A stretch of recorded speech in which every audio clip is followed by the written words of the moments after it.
Hello friends, for today's video I wanted to share some thoughts on something that I'm going to categorize as a little bit of a mini conspiracy, and I'm somewhat jokingly referring to this as a conspiracy, but also maybe I'm a little bit serious. At the same time, I also feel like it's not really a conspiracy, and negatively speaking, I think this is just how the industry works, and I think this is an example of the industry at its finest, doing its thing.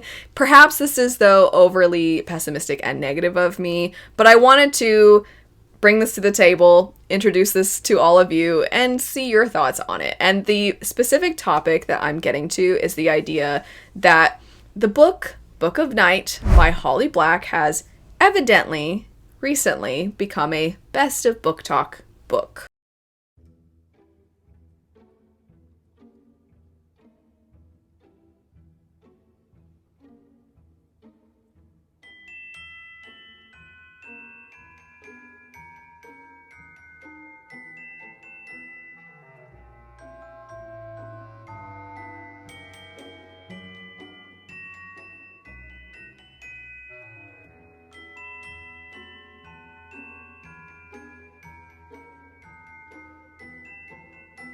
That likely means nothing to quite a few of you, but for some of you, I know for a fact that some of you already are like, wait, what?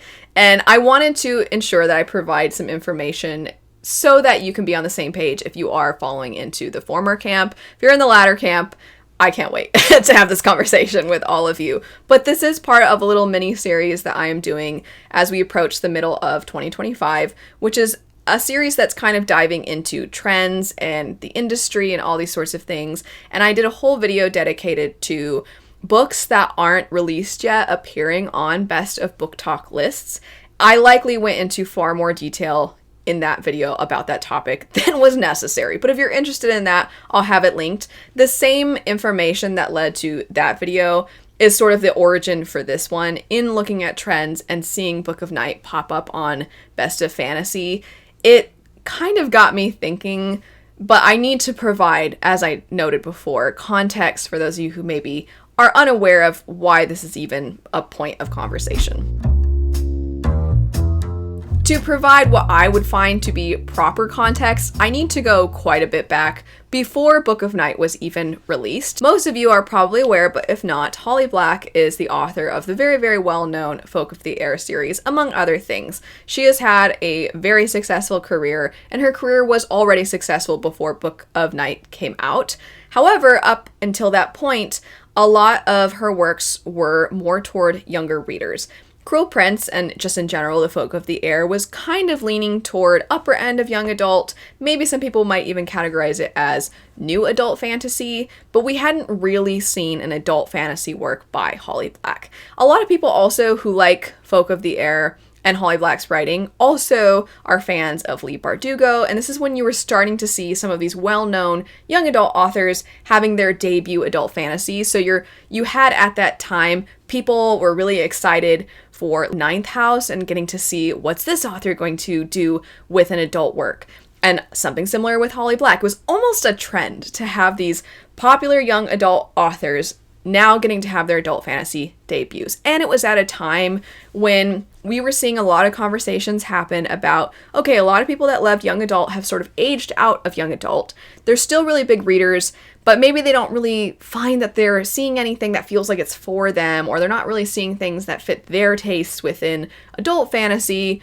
So are we starting to see young adult cater towards those readers, not wanting to lose them, but in doing so, we're starting to lose the young adult age range for the 12 to 18-year-olds? Are we losing that age range because we're just kind of... So there was all these conversations, and it felt like this was the right move. It felt like ensuring that these authors were not pigeonholed into young adult and allowing their careers to flourish outside of this one specific age range. It felt like this was a good solution, not by any means trying to insist that these books didn't belong in adult and that we were just pushing them there. That's not what I mean. If anything, it's the opposite. This was a time when it felt like there were authors who wanted to write more mature content, or who wanted to approach certain worlds and stories and themes that were heavier, but couldn't do so because they were seen as young adult writers. And so it was great to get to see authors breaking out of that. And a lot of people were extremely excited for Book of Night. We also saw that it felt like every single book box was doing their own special edition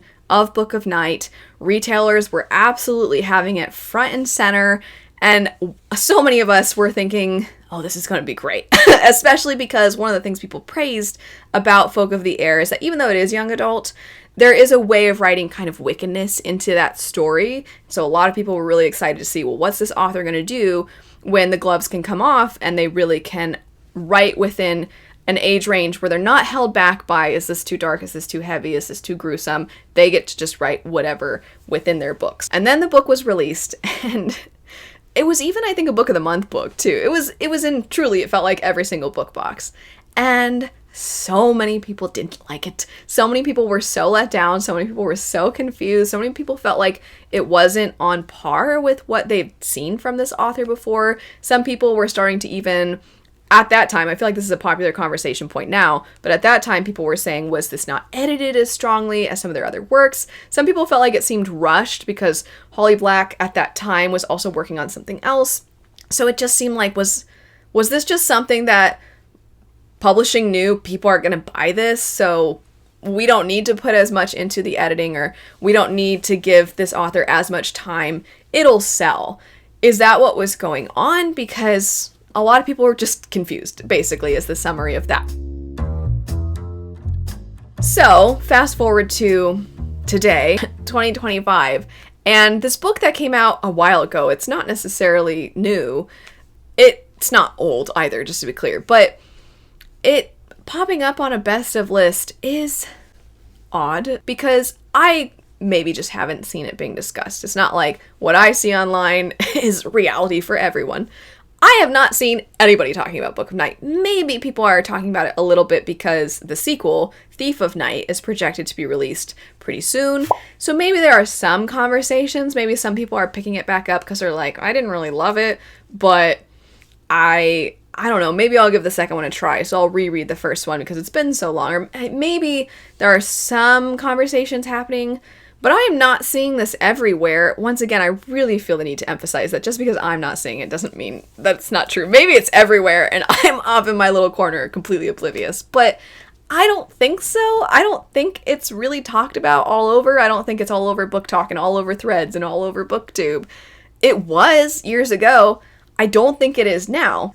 Are we just putting it on these lists so that people will buy it and then buy the sequel? Is this another instance of potentially publishing knowing we can get money out of this? I know a lot of people didn't really like the first one. We saw a bunch of people not really like the first one, but it doesn't really matter because we made a lot of money off of it. We sold it to so many book boxes. We got what we wanted out of it, but the problem is that we're not going to get what we want out of the sequel if nobody picks it up. So what if we create this sort of false representation of this? Enough time has passed. What if we just tell people that it's a best of and that people really love this and it's so popular and it's so talked about? You should check this out. Also, the sequel's coming out, so you can check this out and you can get the sequel. It feels like it's just a way to try and kind of deceive people and trick them into thinking either the book was better than it was, sort of make people who didn't know everything I just relayed, that didn't read it, who didn't know, they're kind of like, oh, Holly Black, I've read Cruel Prince and I really liked that series and I would definitely read this other one and apparently it's really good. It's on these best of lists. So is it kind of just leading people to think that the book was more loved than it was? I mean, I'm fully aware too, and I want to ensure that I represent people accurately. People are fully capable of just going to Goodreads or going to various other review sites and seeing the not very high average rating and reading reviews, and they're able to assess for themselves, certainly. However, I do want to give some benefit of the doubt here. I know for myself, I actively avoid seeing reviews for things before I've had the chance to pick them up, especially because I make content surrounding books and I do reviews. I, as much as possible, avoid seeing other people's thoughts and opinions because I don't want to accidentally essentially engage with intellectual plagiarism. I don't want to soak up other people's thoughts and then just say that as if it's my own. I also don't want to get in the habit of ever just telling people what I think they want to hear and being like, oh, well, everybody seems to think this about this story, and I can see what they're saying, so I'll have that be the focus of the review, or I'll have that be the focus of when I talk about it. I don't want to do that. I think it's very important that I am, as much as possible, taking all of that out of the equation, and I'm just delivering to you my thoughts and opinions honestly. So, I imagine that there are some other people out there that also try to avoid seeing reviews ahead of time, and also maybe even from a place of just wanting to give things benefit of the doubt, don't base their thoughts and opinions off of a lower average rating, and they think, well, I'll find out for myself.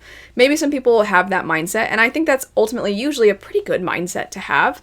But then to see it on these lists of, if that is pretty much the only place that they're getting their, to understand what is currently on trend and popular, not that I'm saying that's all anybody should ever look at to determine what they're going to pick up, but if they're wanting to do a vlog, or if they're wanting to pick up things that it's like, oh, apparently this is popular over here, just as a fun conversation starter, maybe they go and they look on these lists and they see Book of Night and they think like, oh, I'll check that out, and they check it out, and they're probably like, what? And which is not to say that everybody has to think that this book wasn't amazing. Some people certainly really, really liked it. Some people are really excited for the next one. I do think it's kind of interesting, because out of curiosity, I looked at the sequel, which isn't out, just to be clear, and it had a pretty high amount of it had a pretty high amount of ratings and a pretty high average rating.